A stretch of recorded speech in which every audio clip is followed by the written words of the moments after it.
تذكر يوما كنت تعانق دمعة الفكر تناجي الله في صبر وترجو رحمة تسري.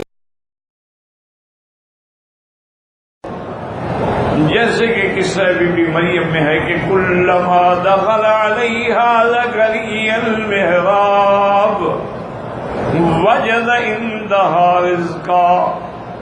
جب یحییٰ علیہ السلام داخل ہوتے اس کمرے میں جس میں بی بی صاحبہ تھی، دروازہ بند ہے، کوئی کھڑکی نہیں، لیکن دیکھ رہے ہیں اس کے پاس ہر قسم کے انواع رزق موجود ہیں اور رزق بھی شان والا.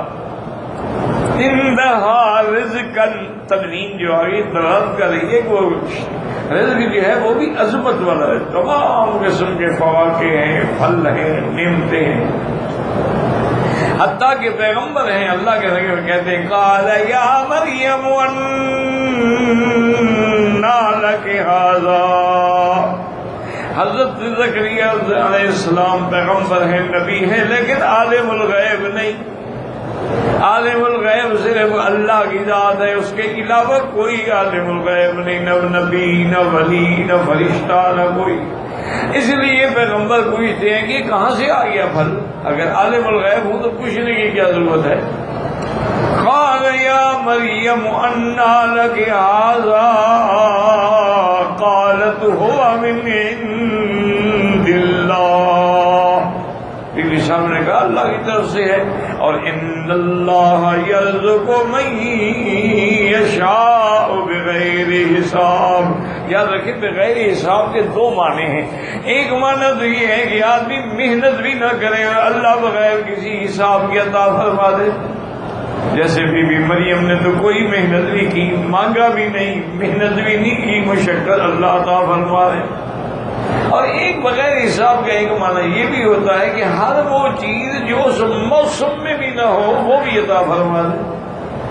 اب دنیا میں تو ہے نا جی کہ بھی ہر پھل کا ایک موسم ہے. بھئی آج کل جیسے اب آم کا موسم شروع ہو رہا ہے،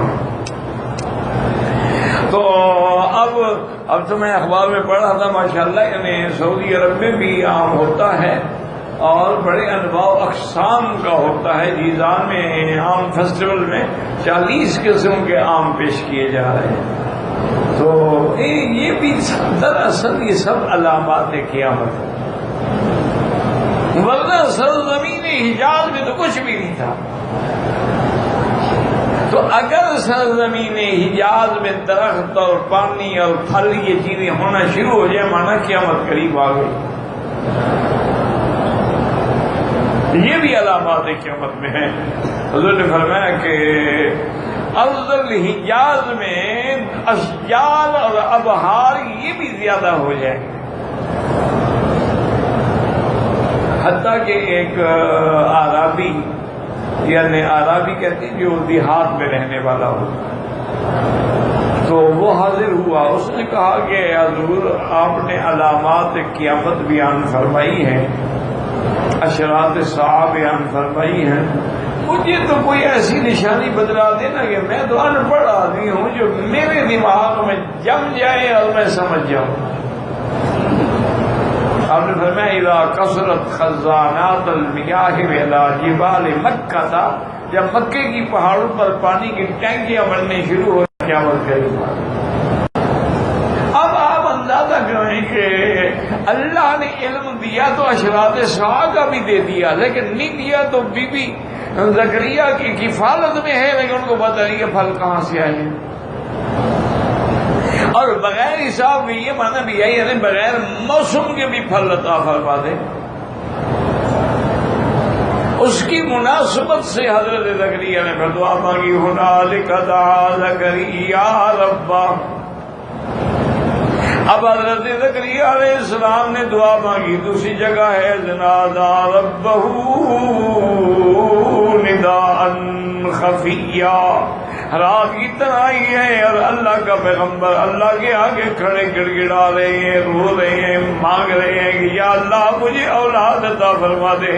اگر بغیر رزق کے بغیر موسم کے پھل آ سکتا ہے تو میری بھی تو موسم گزر گئی ہے، مجھے بھی تو پھل لگ سکتا ہے. اس رحمت سے حضرت زکریا نے دعا مانگی. اور یہی یہ مطلب ہی سمجھ لو کہ جیسے پیغمبر عالم الغیب نہیں ہوتا، پیغمبر کے ہاتھ میں بھی اولاد نہیں ہوتی. جب پیغمبر خود اپنی اولاد نہیں پیدا کر سکتا ہے تو کسی غیر کو کیسے دے سکتا ہے؟ اور ایک انا للہ و انا الیہ راجعون جہالت کی انتہا ہو گئی ہے کہ روافض نے حضرت علی کو مشکل کشا بنا لیا ہے، اور ہمارے جو موجودہ نام نہاد سنی ہیں انہیں ہر قبر والے کو مشکل کشا بنا لیا. میں کہا جی حضرت علی تو بس ایک ہے نا، کس کس کا کام کریں گے؟ ہم ہر شہر میں ایک مشکل کشا ڈھونڈ دیتے ہیں. کہیں انہوں نے داتا بنا لیا ہے، کہیں انہوں نے بڑی شکل گنج بنا لیا ہے، کہیں جنت کی کھڑکیاں کھلوا دی ہیں، کہیں انہوں نے گیلانی، کہیں انہوں نے بخاری، پتہ نہیں کیا کیا انہوں نے بنا دیے ہیں مشاکل. انا للہ و انا الیہ راجعون. اللہ والے تو ڈرتے تھے. حضور نے دعا مانگی تھی کہ اللہ میری قبر کو سجدہ گاہ نہ بنا دینا کہ لوگ سجدے کریں. لا تجعل قبری وثنا یعبد. اب دیکھیں پیغمبر ہے رہے ہو، بچہ کس سے مانگ رہا ہے؟ اللہ سے. یہ نہیں کہ شہباز کے اندر سے مانگ لے، آدم علیہ السلام سے مانگ لے، اپنے سے پہلے جو پیغمبر گزرے ہیں ان سے مانگ لے. پتہ ہے کہ دینے والا اللہ ہے.